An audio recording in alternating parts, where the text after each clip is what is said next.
Beavemanites and docutrons, assemble!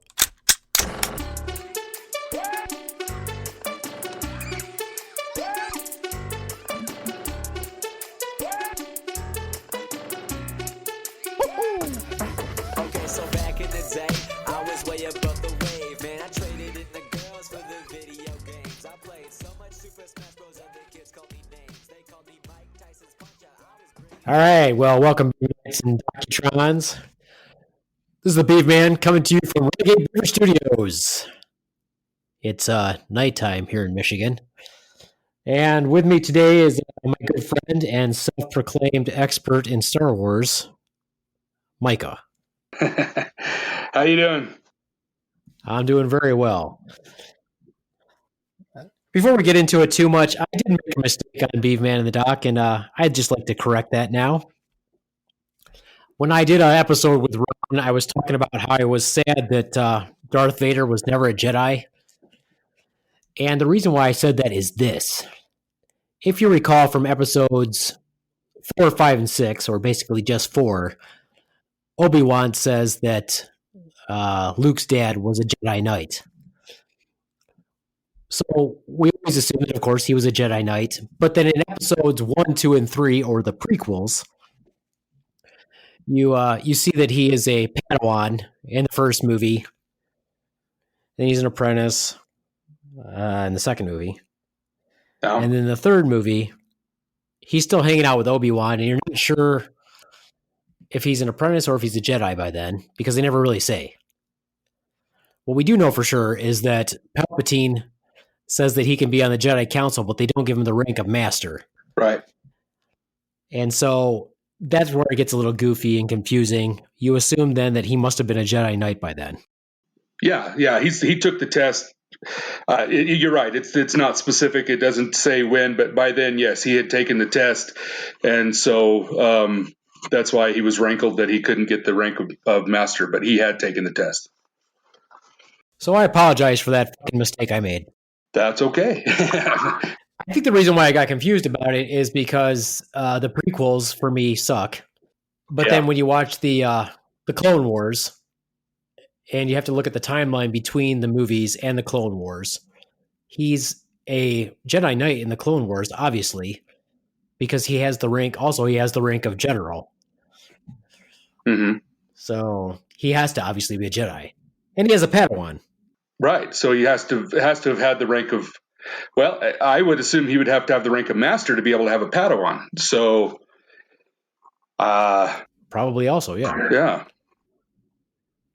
So I don't know. I know it gets confusing. I have not watched. I haven't watched very much of the Clone Wars, so that's where it gets a little confusing. For me. Right. Yeah. And I'll be honest. I haven't watched all of the Clone Wars. I've watched some of the episodes, but I don't know. I think it kind of seems like they're having a little hard time tying it together a little bit, but I don't know. Well, then for Christmas, I asked for a Star Wars encyclopedia. Uh-huh. And really wanted just the old school one that's like, $12. But my brother was my Secret Santa, and he went overboard. Oh. And he got me the Ultimate Star Wars New Edition.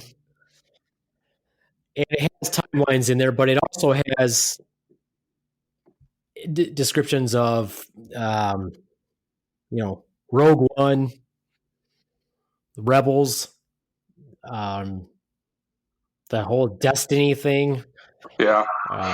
So all kinds of stuff. So it tries to tie all the different timelines together, which makes it difficult. Right. Yeah. Like I said, it's interesting too, going from episode 3 through Rogue One to episode 4.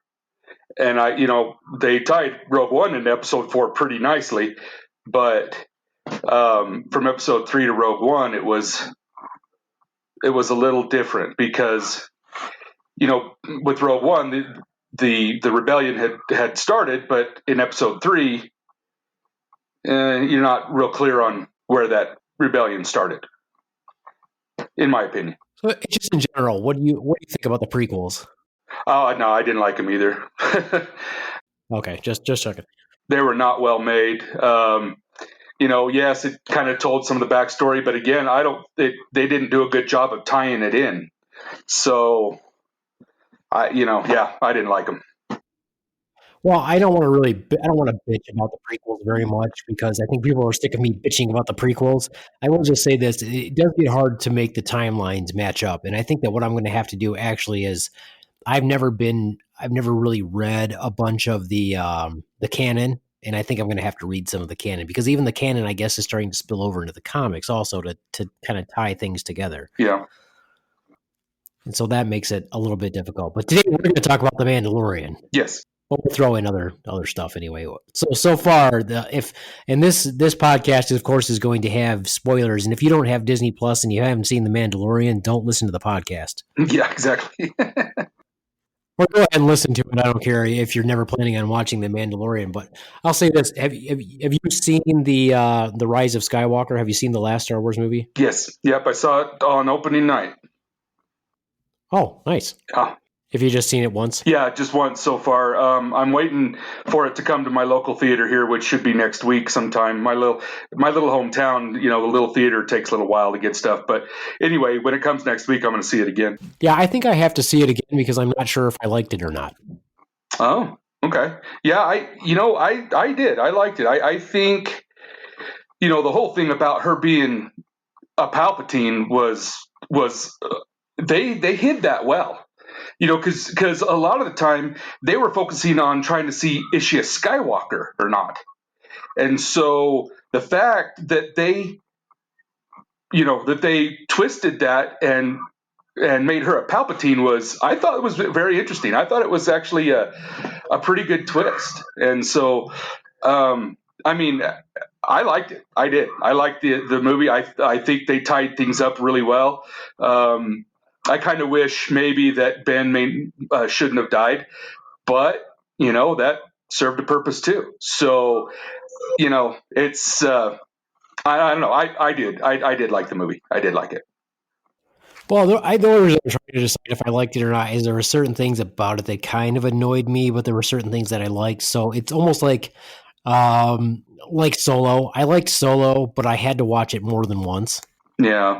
And I think there was so many things that I feel like there were other storylines that they pulled into the movie that people might not have understood or that people might have been shocked about because there's storylines, obviously, and that's even what they went with. We always knew that Leia was Force sensitive, but now they're actually showing that she was trained as a Jedi. And that's in like the canon stories. I know that. Yeah. Not maybe it might have taken people by surprise when they actually saw it and they're like, oh shit, she had a lightsaber and all kinds of other crap. Right. Yeah. That was, and again, another, I thought was another interesting twist. And so, twist, and you're right. If they've read the canon stuff and everything else, but a large majority of the people didn't. So I think for people that didn't read the canon, but still, enjoyed the movies and were fans, I think that was still a very interesting twist. And I think it kind of helped tie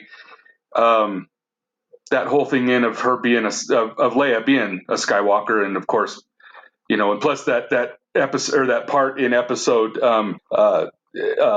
8 where she was blown out of the cabin and then she used the Force to propel herself back. When I first saw that, I'm like, okay, without her being a Jedi, how in the world would she do that without her actually being trained? So now we see she's trained. She was trained, and now that makes more sense. So anyway, yeah, like I know that I had this. Some people who like Star Wars, but maybe aren't like huge fans of Star Wars, were talking with me about it, and I said, well, you have to remember that in episode 5, when Luke goes off to Cloud City and they're like, oh, he was our last hope, and Yoda's like, no, there's another. Well, they're talking about his sister, so she was strong in the Force also, so it wouldn't have been just him that was Force strong. Right.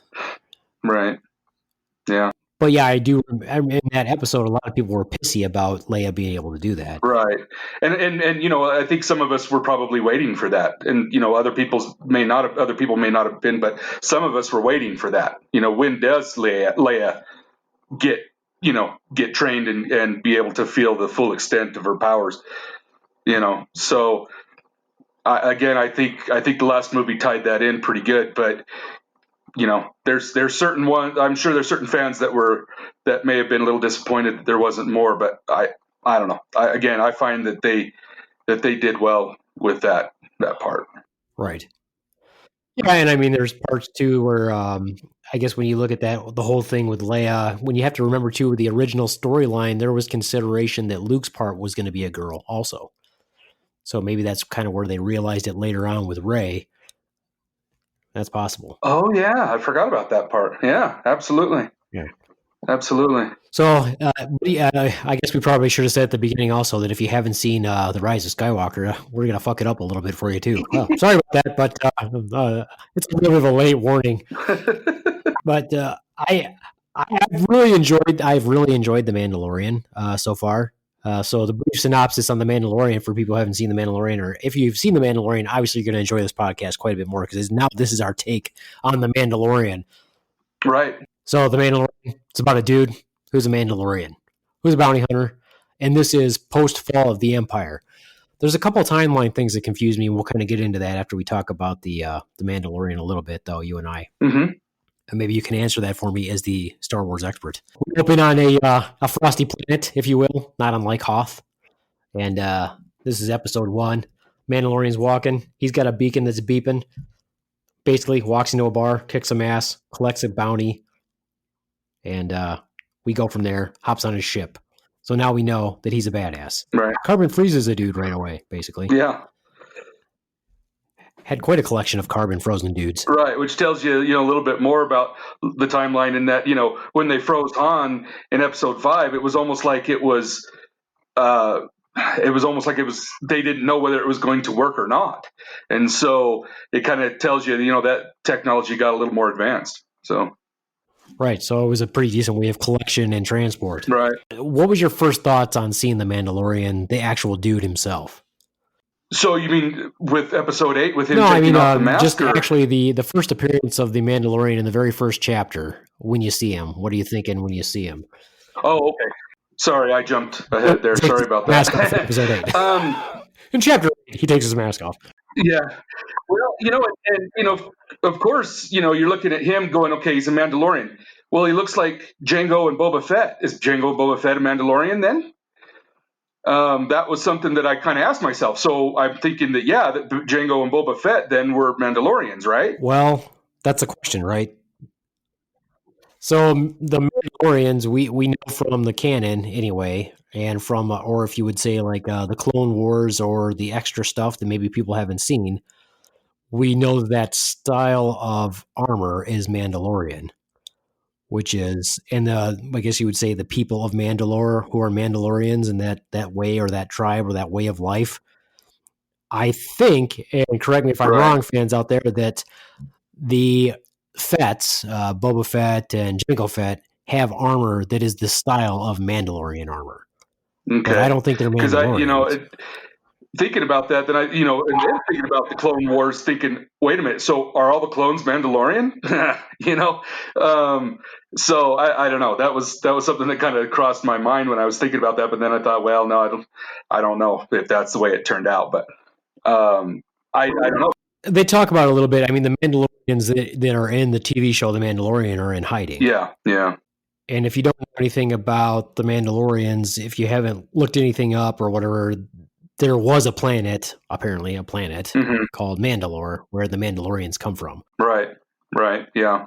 But apparently that's not a planet anymore. I don't know if the planet was destroyed or if the seeds were destroyed or what was destroyed. Well, it sounds like, during what they called the Purge, we heard that on the Mandalorian, I think, a few times, is that, it must have been during that Purge that their planet was destroyed. Maybe it was, well, I don't know. I guess we can't say whether or not it was destroyed by a Death Star, but yeah, from the sounds of it, it sounds like it was destroyed. So my guess would be that at least we know, I would say at least the reason why we can say I would say for sure that the Fetts are not Mandalorians, at least based off of the lore that we're looking at, is that encyclopedia-wise, it shows that they're wearing Mandalorian-style armor, but they both take their helmets off, so they can't be Mandalorians anyway. That's true. That's true. I didn't think about that At part. least what we're learning from the Mandalorian is that no living creature is supposed to see them without their helmet if they're true Mandalorians. That's right. That's right. And I'm thinking maybe, they maybe just adopt the art, because if the armor was made of Beskar, then yeah, that's a pretty strong armor. So yeah, I can see why they would adopt it. Yeah, and I'm thinking that you know how you see Boba Fett's armor is different from Jango Fett's armor, Uh huh. but I bet it's not different. I bet that's his dad's armor. It's just painted. Right. Yeah. Yeah. I think I agree with that. Yeah. And so even when you look in the encyclopedia with that I'm kind of referencing, it shows that it says basically that armor can be passed down from family to family and painted by tribe or affiliation. Through, you mean Mandalorian tribes or okay. Yeah. So, it could be passed down and then and they even say reforged to fit the wearer. So I don't know if that means as age goes by, or like if your family member passed away and you needed armor, you take their armor and you have it reforged. I don't know. Oh, okay.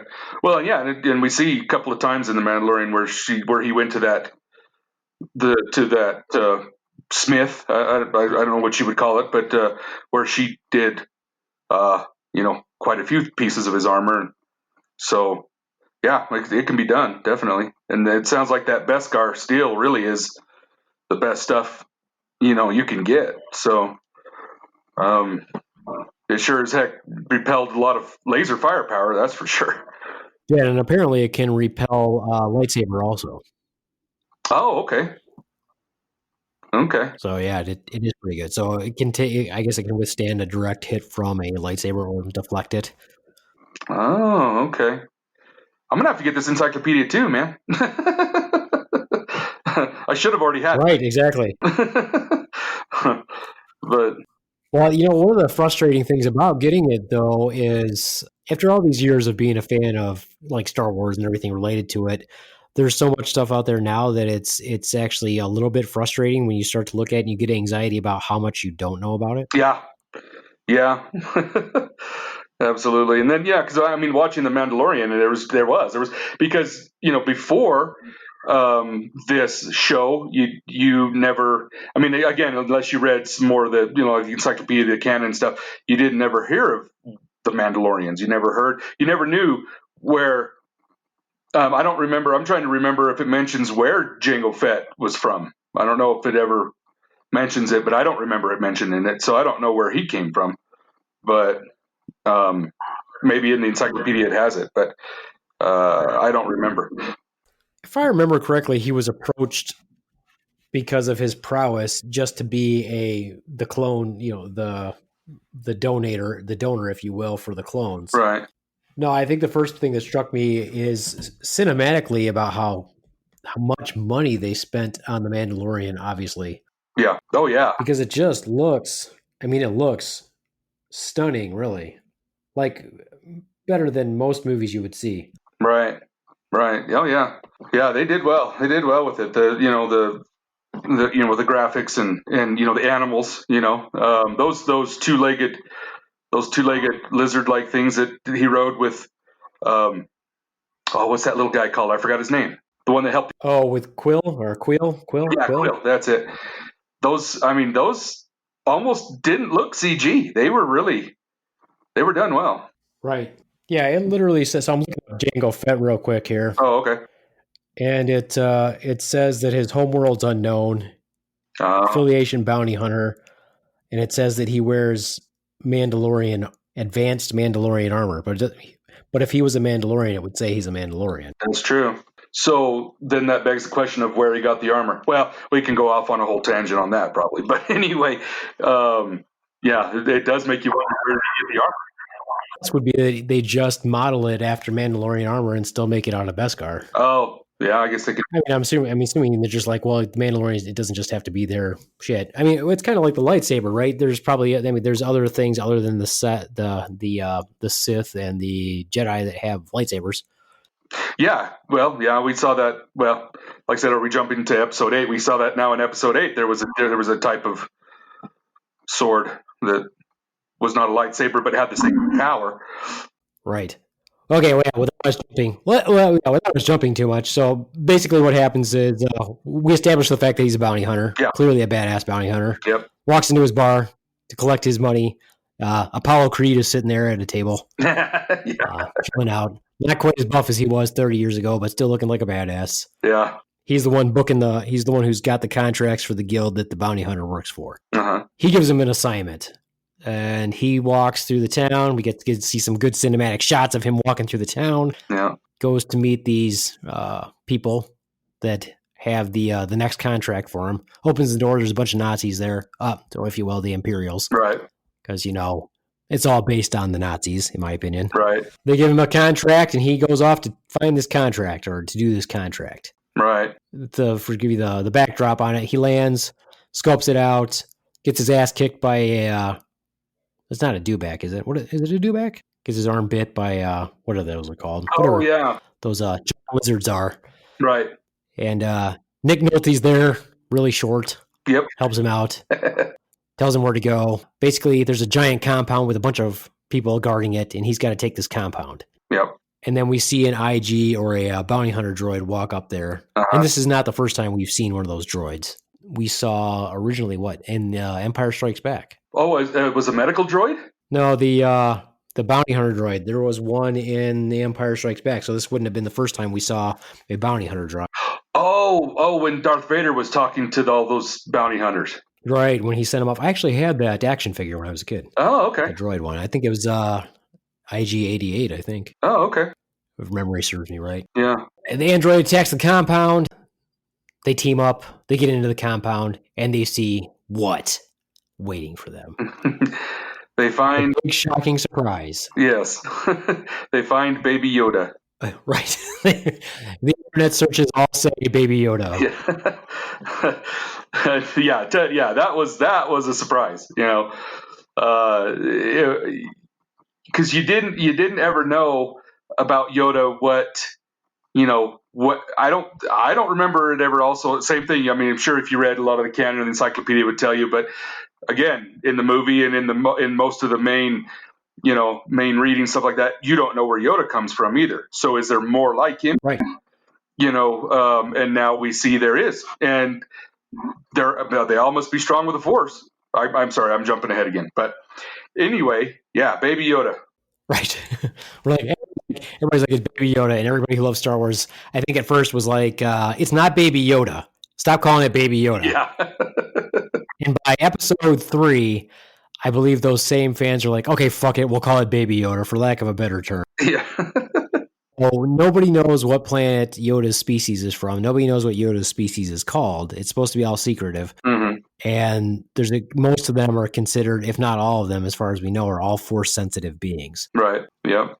And I can't remember which of the prequels. I think it might be is it the first one? There's another Yoda species who sits on the council.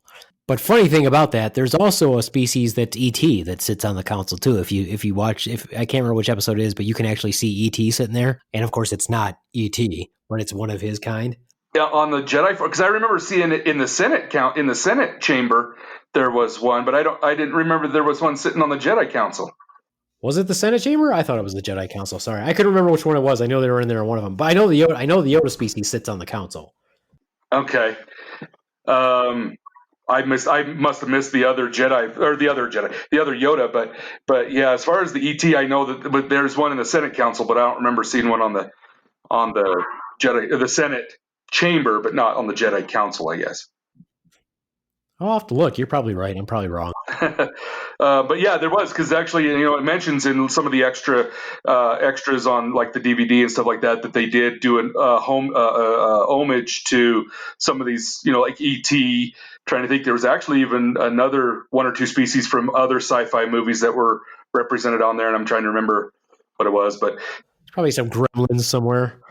The what? I said there's probably some gremlins somewhere. Yeah, or something like that. I can't remember. I'm trying to remember who it was, but they did mention that actually that was ET, and that it was his species, and it was due to an homage to some of the other sci-fi movies. But anyway, but as far as Yoda species, yeah, I honestly didn't see another one on the Jedi Council, so I missed that one. I'm gonna have to go back and look. Well, I mean, it is the prequel, so not too many people give too much of a shit about that, honestly. That's true. I'm trying to think of what the. Oh, let's see. I know she's got some weird freaking name too. Let me see if I can look in this great encyclopedia. But here's all the questions that already pop up immediately. As soon as we see the Yoda baby species, everybody's like, "Oh, it's got to be Yoda's baby," as if there's no planet with these species on it, and that just has to be Yoda's baby. Okay, yeah. Keeping in mind that Yoda is dead and this baby is 50 years old. Right. By the time this all happens. Right. Yes, the species of there's Yaddle is actually the species also of this other Jedi, and it's a female. So of course everybody's like, oh well, clearly Yaddle and Yoda got together and made this baby, but I don't think so. That's not the case. I did not. Yeah. That doesn't really jive with me either. It seems like, and then people are wondering, is this Yoda reincarnated? Well, again, Yoda was not dead when this baby was born, so how can it be a reincarnation? So, but there's been on a lot of social media, how this thing has exploded. But it's brought out some of the idiots too. So, right. Well, and it's been I think that the quote "Baby Yoda" has been searched more than the impeachment. Oh yeah, I that does not surprise me at all. It does not surprise. Term, we got Baby Yoda now. He's super freaking cute, and now all the focus is off of everything on the show except for Baby Yoda. Right. Yeah. Pretty much everybody watches just to see Baby Yoda do something cute. Yeah. Yeah, or he laughs or Googles or coos. It's everybody's like, oh, I know my daughter she's very much a fan as well as I am, and so she loves Mandalorian, and every time he so much as bats an eye, she just goes all gushy. I'm like, just stop. It's a puppet. Just stop. Yeah. My wife, who has never expressed any interest in Star Wars whatsoever, could tell me when the next season of The Mandalorian was projected to come out. Oh, really? Because she really only gives a shit about the quote Baby Yoda. Yeah. So they're only just doing 8 episodes for the first season? Is that it? Yes, the season's already over with. And the next one is projected for fall of this year, 2020. Okay. So now everybody can stop watching Disney Plus for the next however long. Yeah, exactly. Well, because I don't think the Marvel shows are done yet, as far as I know. And that's supposed to be the other big pull. Right. Yeah, they're so like Scarlet Witch and that sort of thing. Right. I think the Scarlet Witch, right? Scarlet Witch, and then the Black Widow. They're going to be doing something on her. There's quite a bit more Marvel still planned. Anyway, the same thing. If it's going to be, if the Mandalorian is any representative of what the shows are going to be like on Disney Plus, it's going to be doing pretty well then, because clearly they're spending a lot of money per episode for the Mandalorian. So I'm assuming they're going to do the same thing for the Marvel series. Oh yeah. Yeah, absolutely. Disney, I got to hand it to them. They're smart. I mean, every time I see, these movies and and these shows and everything else, I'm like, they are the biggest moneymaker ever. I mean, these guys are smart. I mean, buying up Star Wars was, at first everybody's like, what in the world? How is this going to play out? This can't be as good as George Lucas, of course, with his prequels that flopped, but still they were, and so Star Wars or Disney buying Star Wars was a genius move. Oh, for sure. I think they saved the franchise. Yes. Yeah, they absolutely have. I think the prequel was fucking horrible, and it amazes me how many people actually like it. Oh, yeah, I hate it. I hate it. I mean, again, it told the story, but that's about it. I mean, it was so badly made, so badly acted. I was disappointed, definitely. Yeah, I'm in agreement, man. A lot of people bitch about Disney and how it's this giant monopoly or whatever. I'm like, fuck it, man. If they're entertaining me, I'll give them my money. Oh, yeah. Absolutely. They're doing their job, man. They're doing a great job of entertaining me. So fuck it. You want my money? Here's my money. Yep, exactly. Yeah, like I said, yeah, they are. They're genius. They're genius. And I always kind of think it's like, are they going to try to take the DC thing over? What's going to happen there? But I don't know. They've got their hands in so many pies. It's crazy. Well, it would be hard for them, I think, to do that though, because Warner Brothers owns DC. Right. I mean, they'd have to buy out Warner Brothers. Yeah, that's true. That would be very difficult. Yeah. I feel like the government would step in on that one. Oh, yeah, maybe it would be breaking some monopoly laws. That's true. Yeah. But I don't know. But yeah, Disney's doing great. And yeah, The Mandalorian it's a great series, well made. I was very impressed. I liked the story. I liked, how they tied some things in, and from what I gathered, it's about 5 years or so after the end of Return of the Jedi is what I'm gathering. Because that's why there's still some Imperials around, and there's still, some of the machinery and some of the stuff that they use is still around. So that's what I'm gathering is it's about 5 to maybe 8 years after Return of the Jedi. Yeah, that's what I'm guessing. It's about 5 years after Return of the Jedi, so that makes it about 25 years before The Force Awakens. Right. Yeah. We've got the synopsis of everything. Basically, we've got this bounty hunter. He finds Baby Yoda. He takes Baby Yoda to the bad guys, gives Baby Yoda to the bad guys, gets a shitload of Beskar steel, gets a new set of armor, and then he's like, fuck it, I'm going to go save this baby. Yep. Yeah. Now, here's where I start to get a little confused. Okay. He gets the baby, saves the baby, right? Got the baby, all good. Yep. Right away, before he'd handed the baby over, he gets in this big fight with this giant mudhorn, right? Gets his ass handed to him. Yeah. At one point, I don't remember if it was after the mudhorn or before the mudhorn or whatever, his arm's all fucked up. And there's this really funny scene where like the baby's trying to touch him, and then he looks and he puts the baby away. Yeah. Because you're like, hey, dude, the baby's obviously trying to heal you. And these are the first times where we're really seeing this whole Force healing thing in the major shows. Right. What I'm confused about is he lifts this giant mudhorn using the Force, right? Mm-hmm. And he does this whole thing where he tries to touch him. But they seem oblivious to the concept of the Force, which is very strange to me. And I'll tell you why it's strange to me. We can clearly see from episodes 7, 8, and 9 that Luke Skywalker is well known throughout the galaxy.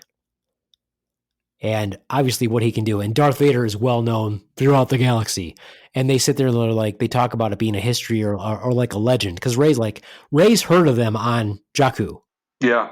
But yet this dude who's Nick Nolte, who's played by Nick Nolte, who's like an Ugnaught, who said he worked for the Empire, is oblivious to the concept of the Force.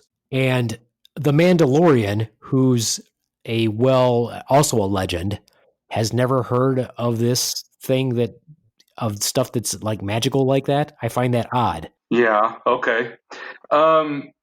It seems like, and this is kind of conjecture on my part, that even though, we get to The Force Awakens and they've heard of the, Darth Vader, but remember Rey says, well, I thought that was just a myth.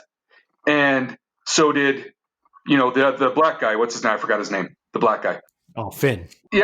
And that same thing that they thought that was a myth. So what I'm thinking is somewhere from the end of Return of the Jedi to The Force Awakens, which would include The Mandalorian, is that knowledge of that had gotten lost, or that there was something put out there that made people think that it was a fairy tale. And so my thought process is that maybe, and this is just conjecture, and this could be just, this is just me, trying to pop something out of my ass. But it seems like to me that there was something there that made people just completely disregard that it was like, no, that was just a fairy tale. That was propaganda, or maybe, or that was something that, somebody's trying to sell you something. I don't know. But that's what it seems like to me. So that's where I think where some of these attitudes are coming from is that no, that was just a myth. It couldn't have happened. Well, I can understand that attitude, but when you see it with your own eyes, and then you're like, "Oh shit, that should trigger something in his brain to go, holy fuck, this is what that is." But he acts oblivious to having heard of anything. That's true. For example, so here's my example, right? This is supposed to be 5 years after Return of the Jedi, Right. basically. That's not that long. Right. So he should have heard something. But the other thing is this, that he's a Mandalorian, and they have this really long history, and Jedi are in the Mandalorian history also. Yeah. So I would assume that he's had stories passed down through the Mandalorian history. But the other thing is, because it's such a short timeline, to give you an example, when you say, well, maybe they haven't heard of it, or maybe they think it's a legend, or maybe they just haven't heard of it all. Well, we've all heard of the legend of King Arthur, and how many hundreds of years ago was that supposed to be? That's true. Yeah. And we've all heard of dinosaurs, and that was millions of years ago. So when you're talking about 5 years, when everything's supposed to spread across the galaxy, and apparently when you see all the other movies, when you see like the little kids talking, and they're telling the story of Luke Skywalker standing up to, the AT-ATs and stuff like that. Mm-hmm. So how does it spread across the galaxy like that? But these guys, the Mandalorian hasn't heard of them, doesn't know what the Force is. This dude who worked for the Empire if you work for the Empire and you haven't heard of the Force, that's a little bit strange, because the people who are in charge are two really evil dudes, two Siths who are strong in the Force. Yeah. Pretty sure you would have heard of Darth Vader and the Emperor. Oh, yeah. Who were, when they call them, I mean, how many times did they call, there was always comments about how Darth Vader was a sorcerer and sorcery and stuff like that. So right. That's my weird part of the Mandalorian that I'm confused about. There's some other things that I'm confused about also, but that's my biggest one that I'm confused about. Going from the end of episode 3 to episode 4, another part of that, again, same thing, is that we find that there was a big, and Obi-Wan, in episode 4 says was a much more civilized age. So that seemed like that there was a very big decline in civilization, or I don't know, civilization technology, what it was, from episode 3 to episode 4. And so, and the same thing, they thought that Jedis and the Force and everything else was a myth. It was, I don't know. It just seems like that for some reason, somehow, and even I guess 5 years is not that long, but it just seems like it doesn't take much for those beliefs and those things to disappear, because we see it again in between episode 3 and episode 4, and then episode 6 and episode 7. That's my observation. So what I'm thinking is, is there only certain groups of people that have accepted this and other ones have just thrown it out as pure myth? I don't know. It is baffling. It can be confusing, but it makes me think about that, back in the back history. Anyway. Well, it also makes you think. To me, it makes me think that maybe I care too much about Star Wars. Well, we all do. Maybe we just care way too much. I know. Because if you're sitting here thinking about, some of us might be losing sleep over some of this stuff. I don't know, but I definitely have spent quite a bit of time thinking about these things. That's for sure. I mean, it's when you think back, overall, George Lucas he did not think this was going to go. He was going to scrap it after he made it. He's making episode 4. He was going to scrap it. He didn't think it was going to happen. And actually, one of the people that convinced him to go ahead and do it was Steven Spielberg. And so and he told him, he said, "No, George, I think this is going to take off." And so George went ahead and did it. Now we see. So it's the phenomena that is Star Wars is amazing in and of itself, because it creates so much, what's the word I want to use? So much culture, so much I mean, it's a world all of its own, and there's so many people that are such huge fans and try to come up with all this information. But I mean, it's huge. I mean, you can't deny. And it does mean a lot to a lot of people. Yeah, yeah. And so, and I'm glad Disney did do this Mandalorian. I think it was a great idea, to try to kind of, see some things that may have happened between 6 and 7. But the premise behind it was genius. I mean, it was, yeah. I mean, Disney, like I said, Disney, they know what they're doing. That's for dang sure. Well, and this is kind of the direction I'd like to see them go. I don't need to see. I mean, yes, I love the main characters, and they've done a good job of killing them off, by the way. Right. But I don't need a new cast of main characters, and I don't need everybody saying that, well, you can't be a Jedi unless you're a Palpatine or a Skywalker or part of that family. Or I would like to see them. I like the direction that they went, where they took something that was like, will they ever make a series about the Mandalorian? It's kind of like Marvel. It was Marvel. Where they picked Guardians of the Galaxy, and people were like, Guardians of the Galaxy, is that even going to be a big deal? And it ends up being a huge deal. Right. Kind of like you want them to go off in these weird directions and develop these other characters. I'd really like to see a Star Wars from the Empire side of things. Like if you took, people that are fighting the rebels and made the Empire good guys and seen things through their eyes. I'd kind of like to see that. Yeah. Well, and I'm wondering if maybe they're going to do something with this Gideon character. Right. So getting to him, this is where it starts to get really good. I mean, okay, so he steals the kid. He's got the kid now. He makes a run for it. Finds a backwater planet, and of course, it's like the Clint Eastwood thing, right? For a few dollars more, basically, is what happens. There's a village. They're getting invaded by what looks like orcs from the Lord of the Rings. Right. He hooks up with this Imperial shock trooper, not Imperial, Rebel shock trooper or Alliance shock trooper. Uh-huh. And they're going to defend this town. Now, here's the funny thing about that shock trooper. I love her anyway, the chick from Deadpool. Yeah. She's pretty awesome. But here's what I didn't understand, right? She's supposed to be from Alderaan. Oh. Now, wouldn't she be a little young to be from Alderaan? Yeah, because there's no way. And I'll be honest, I missed that part. But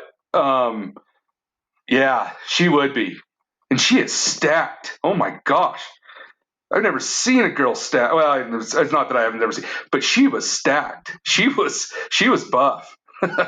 Well, I love her in Deadpool when Deadpool's like, she's going to do a 3. What did she say? Like superhero landing. And she does it. And he's like, see? He's like, oh, hard on the knees though. Oh yeah, that's right. I knew I'd seen her before. I couldn't think where. I was trying to bang my head, trying to figure out where I'd seen her before. Okay. Apparently she was an MMA fighter for a few fights too. Yeah, well, her name is Gina Carano? Gina Carano, I think. And yeah, she was MMA. She did play, there was the first movie she played in was kind of like she was a spy, and then she was in Deadpool, and then this, but I'm sure she's probably been in some other stuff. But yeah, she was a great character. She was stacked, man. She was strong.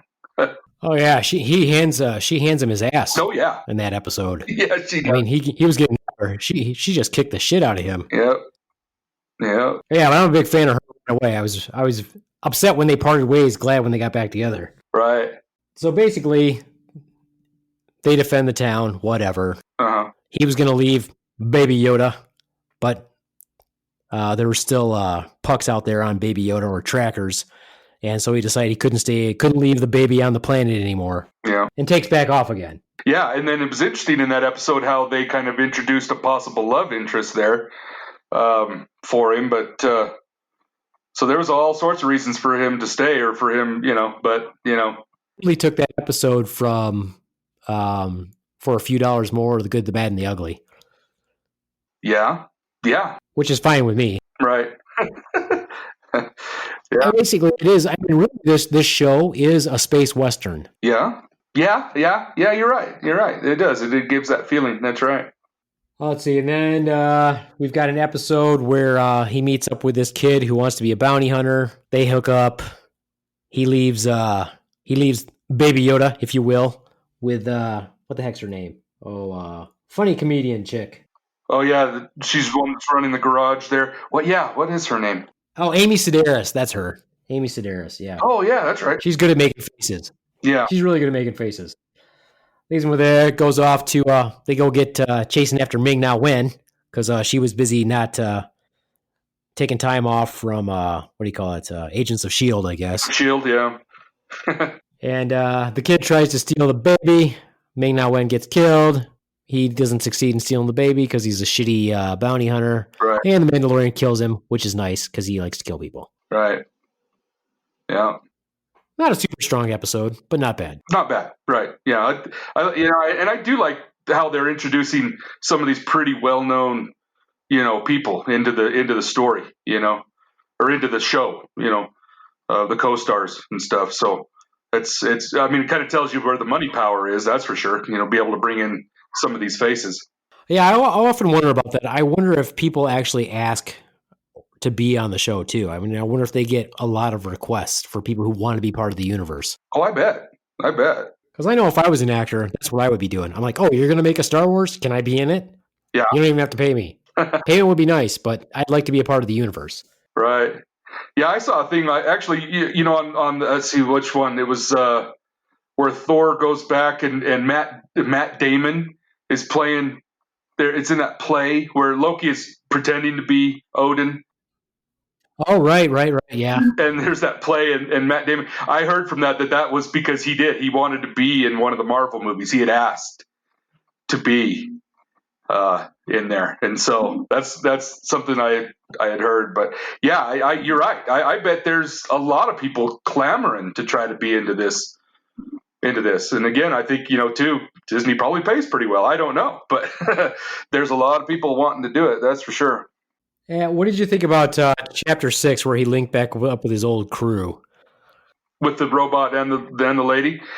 That was, and to tell you the truth, especially with the lady, I was hoping that she would stay with him, but yeah, linked up with her and they kicked some more ass. And then that robot, well, I'm sorry, I'm jumping ahead. Sorry. So episode 6, but and then Carl Weathers calls him back and not Carl Weathers. What's his name? Who, Apollo? Is it Carl Weathers? Yeah, I think it is Carl Weathers. But anyway. Yeah, it's Carl Weathers. Yeah. I figured that was going to happen in some way just because of the character itself. He has this sense of honor and he seems to, even though he's rough and gruff and he's a badass and he kicks ass and he kills people, he still has this sense of honor and, I don't know, sense of friendship, I guess, with some of these people. But it's great. I'm glad they brought him back. Yeah, there was one episode that was not that great, and I don't know if Jon Favreau wrote it or not. That was the Chapter 6 one where they went to free that guy who was a prisoner, and it was his old crew. And oh, yeah. No, that one was not the best episode, so I kind of ignore that one. Not much happened in that one, other than we know that he used to be with these other outlaws. That's right. Oh yeah, that's I guess I was thinking. You're right. The one where they were onto that space prison transport thing, and yeah, okay. My mind got a little scrambled there, I guess. But I did. Same thing. At the end of that episode, I'm like, okay, what was the point? What was the point of that episode? That episode, I don't know what the point of that was. And then other than maybe it did tell a little bit of his backstory that he used to work with these people, but at the end of it, I was like, nah, that was kind of a waste, a little bit. Well, I'm looking at him online, and that episode was not written by Jon Favreau. Oh, so maybe that's why, because he didn't write all the episodes. It looks like episode 5, which was a solid episode, which is really good. That's the one where with the kid who was the bounty hunter. Yeah, that was episode 5. That was written by Dave Filoni, and 6 was by Christopher Yost. So that's why the continuity feels a little bit weird or a little bit strained. Huh. 6 I could have definitely left off there and not given a shit about. Right. Exactly. Yeah, it wouldn't have done nothing to the story. Yeah. But it comes back around strong in episode 7, where he goes back to the town to meet back up with the Nazis, if you will. Yeah. And because now that's like the Imperials basically are taking over the town, even though they're not Imperials anymore. I don't know what they're called, but they've taken over the town, and he's going back to draw out the leader and kill him so that the town can be back to normal. Right. Basically. Yeah. But then Carl Weathers screws him over, which everybody saw that coming. Everybody's like, "This is a fucking trap, dude." Yeah. Yeah. He should have done that. Everybody can see it but you. Carl Weathers is going to fuck you over. Yeah. Yeah. But then they get attacked in the night while they're having a campfire. And Carl Weathers gets his arm jacked up. Apollo gets fucked up. And then we get to see Baby Yoda doing the laying on of hands. Yes. And bring the power to bear. So this is where we really see, apparently in the I don't know if it's in the comics or if it's in the other stuff. Like, I don't know if it's in Rebels or if it's in Clone Wars or whatever, but apparently that's force healing has been seen before, but we've never seen it in the other stuff. We've never seen it in the prequels. We didn't see it in the original saga, and we don't see it in the most recent until the Rise of Skywalker. Right. Yeah. So literally we see it, and Disney did this really smart. They had The Mandalorian episode 7 aired on a Wednesday, if I remember correctly. Uh-huh. And then The Rise of Skywalker came out Thursday. So if you watched them back to back, you would have seen Baby Yoda do some force healing, and the very next fucking day, you would have seen Rey do it and Ben do it. Yep. That's right. So after all these 42 years of not seeing anything like that, and you get it back to back. Well, I guess like I said, in the other canon, you would have seen it, but I've never seen it before. That was the first time I saw it, was when Baby Yoda did it. Right. Yeah, me too. Yeah. So apparently the fact that we are major fans, there's still so much shit that we haven't seen, which is extremely frustrating. It is. Yeah. Yeah, it is. I think that was another part of the genius to let people imagine these, to expand. I mean, more and more, because of course it's going to make people curious. They're going to try to think, okay, how did that happen? Or, try to fill in the blanks. And it just expanded everything, And so I think that was genius part of on their part, is by, having those holes to let people, I don't know, fill them in themselves, I guess, maybe. I guess that we did get a little bit of a taste of it, now that I think about it, though, because in episode, what is it? Is it 3? Yeah, episode 3, Senator Palpatine, or Darth Sidious, says to Anakin that his master knew how to prevent death or to even create life. So I guess we had a taste of it back then, and that's probably what he was talking about. Probably so, yeah.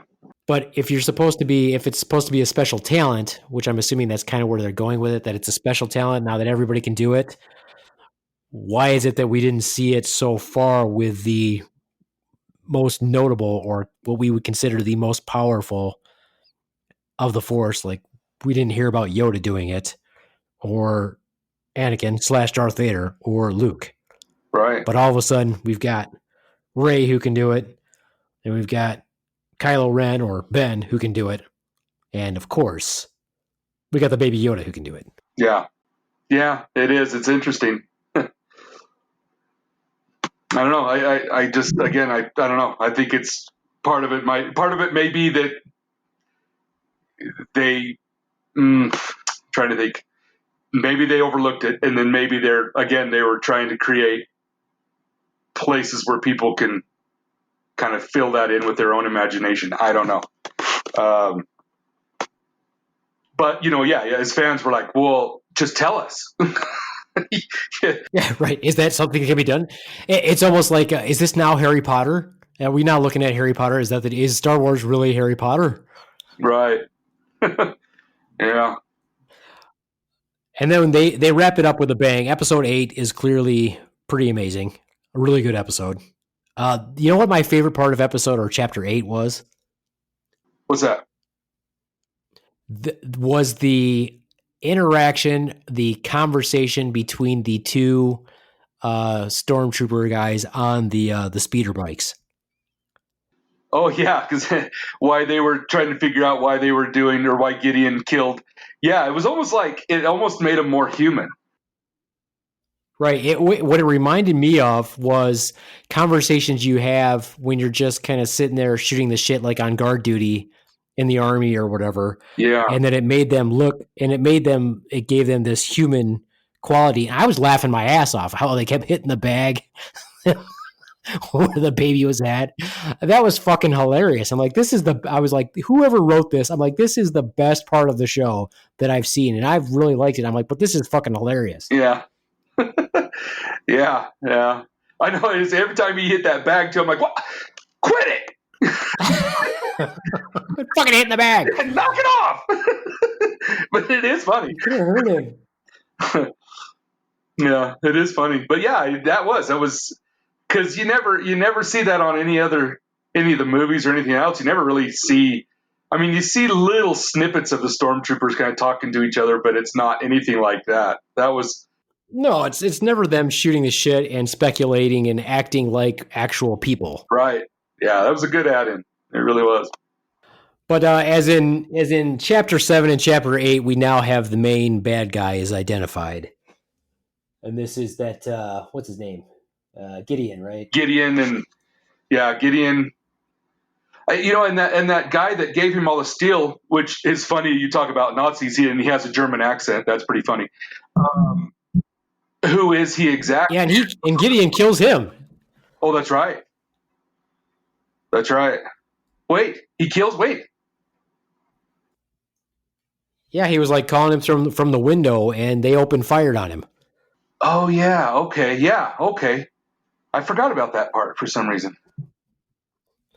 And then we get to see Baby Yoda repel some fire. That was pretty sweet. Oh yeah. With the flamethrower. Yeah, that was awesome. Yeah, that was pretty awesome. Like, he's gonna make him blow up now. Now he's gonna catch the bad guy on fire, and he did. And he did. He flicked his wrist. That was funny. That was good. And then, like you said, we finally get to see the Mandalorian remove his helmet to reveal Pedro Pascal. Yeah. Who people will know from Narcos and Game of Thrones. Right. Yeah. He was kind of bloodied up. It's funny. That spray the robot put on his head like healed him. That was pretty neat. I don't know if I've seen that before. I'm trying to remember if I've seen that before in some other. It's the same stuff that they put in the tanks, like that Luke was suspended in. Yeah. It's in the same thing that Finn had on him. It's that stuff they call Bacta. Oh yeah. Okay. That's right. Yeah, that's. I mean, and you got to know they had to have advanced ways of, advanced medicine and advanced ways of doing things anyway. But, right. Yeah, right. Yeah, even though this is supposed to be in a galaxy far, far away a long time ago. Exactly. Well, and again, you're looking at an era that was not as civilized as the era that basically 1, 2, and 3 came from, even though the movies were horrible. But the whole thing about them talking that it was a much more civilized and advanced age back then. So I don't know. Makes you wonder. Well, I think what they chose to do in the first 3 is they chose to show all these other planets that actually had advanced civilizations on them. Yeah. But when the rebels are running, the rebels never pick a base that has an advanced civilization on it because it's trying to be somewhere where it's hard for them to be found. Right. Like Hoth has nothing on it except for the Wampas and the Tauntauns, pretty much. So they wouldn't expect anything to be there. And so they're not hanging out in advanced civilizations like, Coruscant and who knows how many planets the Death Star destroyed other than the ones that they show in the movies. Right. And yeah, and that's what makes me wonder about whether or not that's what happened with the planet that the Mandalorian was originally from, but whether it was destroyed by a Death Star or not. But we definitely know that it, that the Empire destroyed it. We know that. And then basically what happens is the IG droid Saves Yoda, baby Yoda. They all get out. They're trying to make their escape. The IG unit self-destructs so they can get away. They get away. And then Gideon comes after him in a TIE fighter. Yep. And the Mandalorian gets a little jetpack from the armorer. And he takes down the TIE fighter. And we're like, yay, end of story. Which, of course, it's not end of story. We're like, no, the bad guy can't be dead. And then we see the final thing that we knew was coming. Well, I had a pretty good idea it was coming. Did you think it was coming? About Gideon not being dead? Well, how he cut himself out. Well, no, I did not see that sword. I did not see that coming. I mean, is what I mean. I did not see that coming. Because again, that's lightsaber technology, right? Right. And so, yeah, that's that. I did not see that sword coming. That's for sure. And it makes me wonder. Okay, is this the start of the First Order, or what? But where did he get that sword? Well, here's where it comes from, right? I just happened to be lucky because what happened was I saw. I'm trying to think of the order it was in. Yeah, because that episode didn't come out until after the Rise of Skywalker. That's how Disney planned it. So you saw episode 7 that was on a Wednesday. Uh-huh. The Rise of Skywalker came out on a Thursday, which I ended up seeing it on a Sunday. Uh-huh. And then the last Mandalorian episode, the last chapter, didn't come out till that following Friday. Right. I already had my book that my brother got me by the time the last episode of The Mandalorian had come out. And I was reading it because I was all confused about a bunch of stuff. Mostly, I was looking up Mandalorian stuff because there's Mandalorian crap in there. Right. And there was, and this is why I don't understand why the Mandalorians don't have in their history any knowledge of the Force. And here's why. There was a Mandalorian Jedi. There was. And the Mandalorian Jedi, this ancient Mandalorian Jedi, had a black lightsaber. Really? Or the dark saber. And apparently once it got passed down from whatever to whatever. And somehow this all ties in with Darth Maul. Oh. So from episode 1, we remember that Darth Maul gets cut in half, right? Yeah. So we assume he's dead. Apparently he didn't die because he shows up in the Clone Wars. And he does eventually get killed, but only after he hooks up with a bunch of Mandalorians from Mandalore, and they wear his colors, and that's like his crew. Well, isn't he the one that started at Crimson Dawn on Solo? Because it shows him at the end of Solo, her talking to him, and apparently he's the leader of right, Crimson Dawn. And that takes place after episode 1. Right. When he's supposed to be dead. But yes, we see him later because he's not dead. Right. Huh. So now it's going to get really confusing. So that's why I don't understand why the Mandalorians don't know who the Jedi were, because the Mandalorians had a Jedi who wielded the dark saber. So it has to be in their history, one would think. Right. I don't know. I don't understand, because clearly they don't know why this little baby Yoda is able to do what he can. It's weird that they don't know. Yeah, I don't know. That's confusing too. Yeah. I mean, like I said, even with the whole degeneration of people thinking it's a myth, but still, it should be in their lore, right? Exactly. And that's exactly what you were saying. It should still be in their lore, just like, we have it. So that's what you were saying before. But I don't know. I don't know. That's weird. And that's where I'm getting confused with the whole thing. I mean, I know why they do it. Obviously, they don't want to. Well, actually, I don't know why they do it. I don't know why they do it. I have no idea why they do it. But I think it's going to be interesting to see where they go with the whole Darksaber thing. Is Gideon, was Gideon a Mandalorian or something like that? Maybe. Yeah. He knows who everybody is, which is also interesting. Right.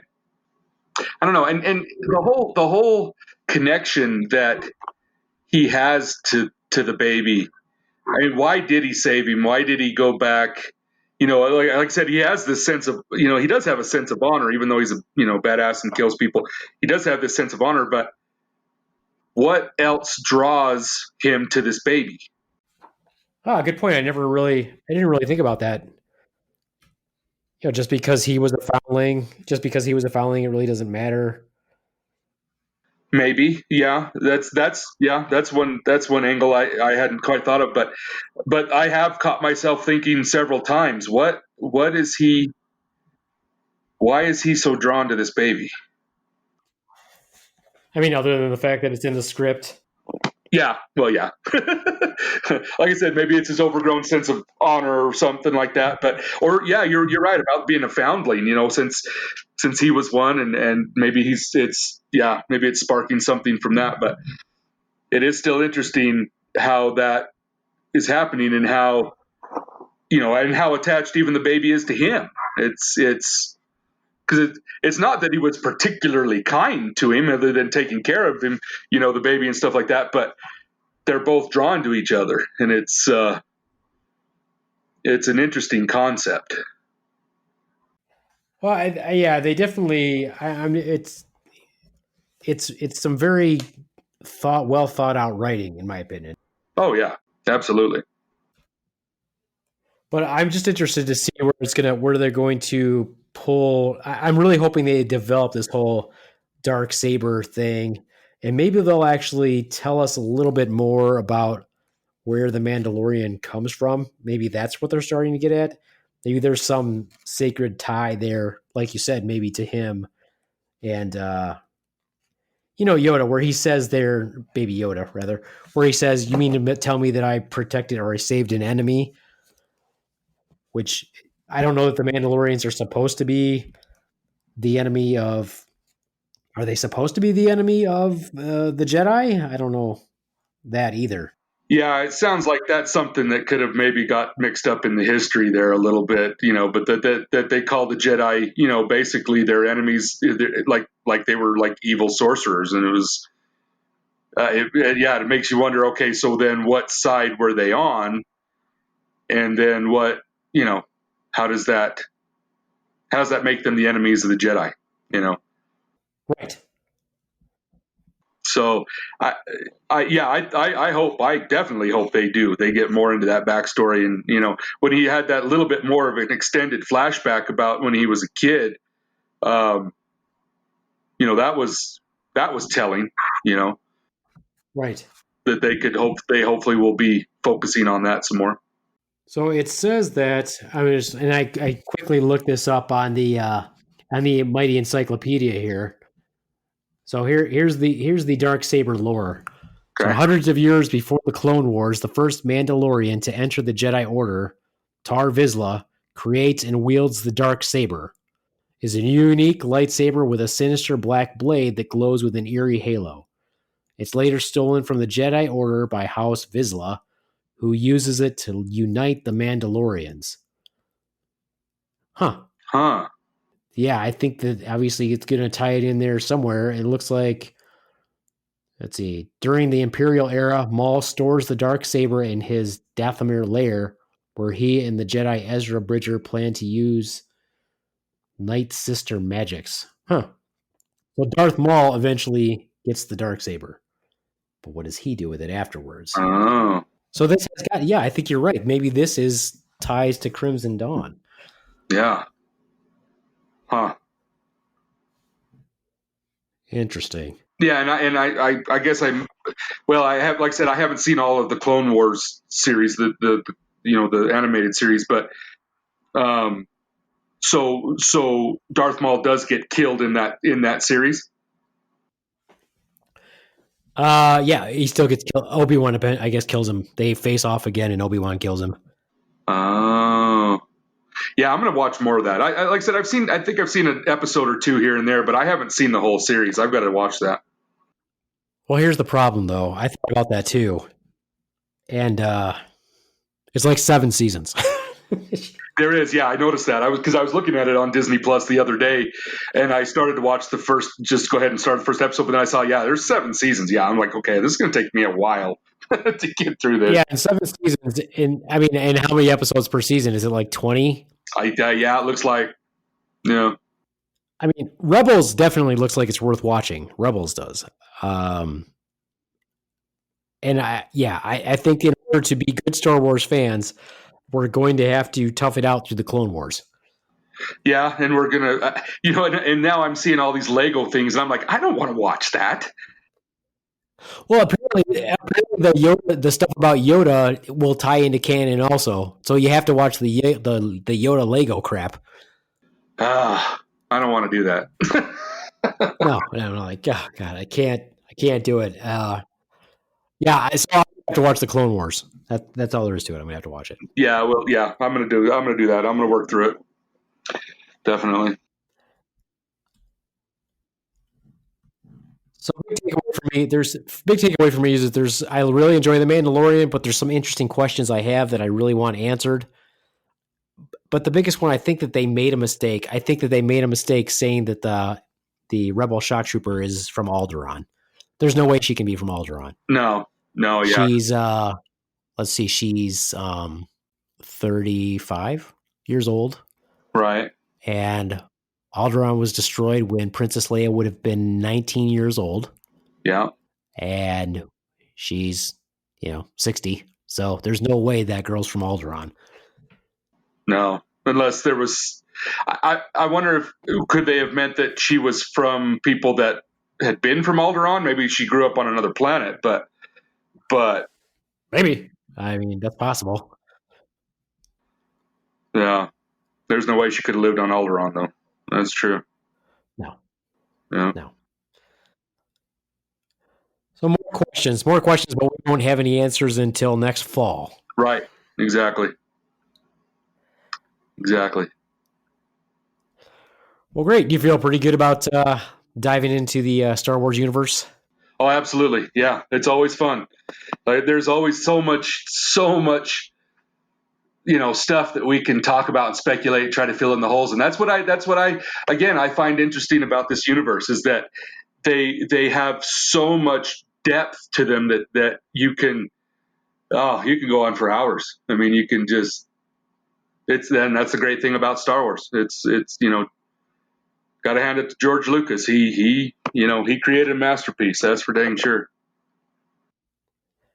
I will say this: I do enjoy. I did like 7, 8, 9. I do like The Mandalorian. I like some of the cartoons also, but I will say this: in all honesty, if he never would have made another movie beyond the saga, the first 3, I would have been okay with it. Yeah. If out of all the other movies that he made or that were made, if I had to pick one of them that would have been okay to make it a part of the originals and to leave it alone after that, I would have picked Rogue One. Yeah, he did. Yeah, he did really good with Rogue One. I was impressed with Rogue One. I liked the way that it tied it into Episode 4. I really do. It was explained a lot, and it was well made. It was a well made movie. Yeah, it was very enjoyable for me. I liked Rogue One. Actually, I was thinking is after seeing Rise of Skywalker, I wonder if it would be a good movie to do a backstory on Poe Dameron. Yeah, I wonder though if because we haven't seen the Clone Wars, we don't know more about if they've already started to do that. I don't know. Oh. So I have no idea. The only problem I had with Poe and Finn and Rey was I felt that they were just trying to make another, Han, Leia, Chewie combo. Oh. I just felt like they were trying to make. I'm like, can't you? Because in my opinion, no offense to the character of Poe Dameron, is he really necessary? I don't know that he is. I just like the part where when he ran into that when they were on that one planet where he ran into that female that he used to know, and she hinted at a lot of things that he did in the past that were Right. And to me, that it felt forced. I mean, I liked it, but to me, it felt forced, like they were trying to make him like Han. Oh, yeah. Yeah, I can see that. Absolutely. Like, because you have this one idea of him from the first movie. You're like, oh, here's this really good flyboy. He's very good at what he does, blah, blah. And now we're trying to make him where he's got this other past. And like, oh, you're trying to make him like Han Solo. You're trying to create another Han Solo. Yeah. I didn't think of it that way, actually. That's true. But again, like I said, they made the Solo movie, so maybe they can make some sort of movie out of that. I don't know. But I would like to see that develop. I think that would be a pretty good development there. yeah. The way he flies, too, it almost makes you wonder, does he have Jedi reflexes? Yeah, possibly. Yeah. Anyway, more speculation again. More stuff we could talk for hours about. But we know from the development of the story that you don't have to be a Jedi to be adept or attuned with the Force. Oh yeah. When you look at Rogue One, what's his name? The guy who says I'm one with the Force is one with me, or whatever. He's clearly Force sensitive.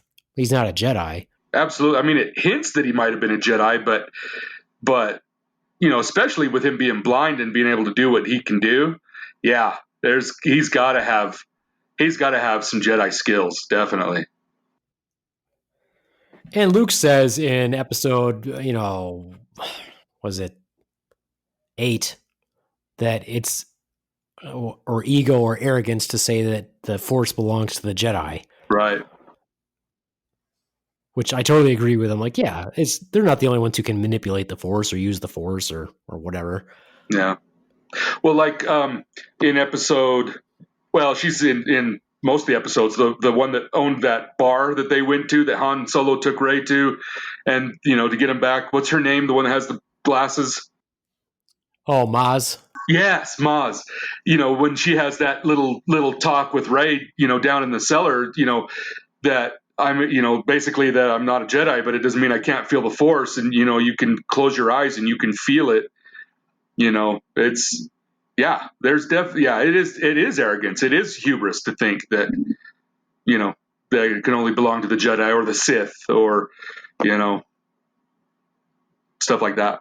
But yeah, so I would like to see it develop some other way. Obviously, I love the Skywalker and all that good stuff, but I'd like to see some other development. I will say this for the Rise of Skywalker, reason why I want to see it again. I just have to cement it in my head how I feel about it, because there was a lot that I liked about it. There was some that I was like, I think I just need to enjoy the movie for enjoying the movie. Yeah. But I thought it was super cool how she flicks on her lightsaber at the end and it's yellow. I thought that was badass. Yeah, and you realize what the grip is made from, right? Was that from her bow staff, or was it something else? No, it's from her bow staff. Okay, that's what I thought. Yeah, and so I because that was always her, her go-to other than the lightsaber. So, it definitely looked like it was a piece of her bow staff that she made it from. Okay, I'm going to have to say that we're total nerds, though. I forgot to mention that when you say bow staff, you're saying the same thing twice, because bow just means stick. Oh, yeah, staff, that's true. So That's true. We're saying that's a total Napoleon Dynamite thing. My bow staff. Yeah. That's true. I'm pretty good with a bow staff. I'm good with a stick. But yeah, that was cool. All right, cool. Well, I think we should definitely do this again. Because we could talk about Star Wars forever. Oh, absolutely. But I'll pledge this to Beavemanites and the Beaveman and the Doc fans that I will watch the Clone Wars, not just the movie, which I've already watched. But I will watch all the episodes. It's going to take me a while, though, because, there's a lot of them, and I've already watched like 5 or 6, and it's not gripping me like the rest does. Yeah, even that first episode, I was like, well, okay. Yeah. Yeah, I probably should have watched it when it came out. Probably so. Well, thanks for doing this podcast with me. Thank you for having me. I really appreciate it. This was a lot of fun. Yeah, well, we'll do that again. All right, well then, for me, man, I say adios, much fuckos. Go ahead, say goodbye, Micah. Okay, bye-bye.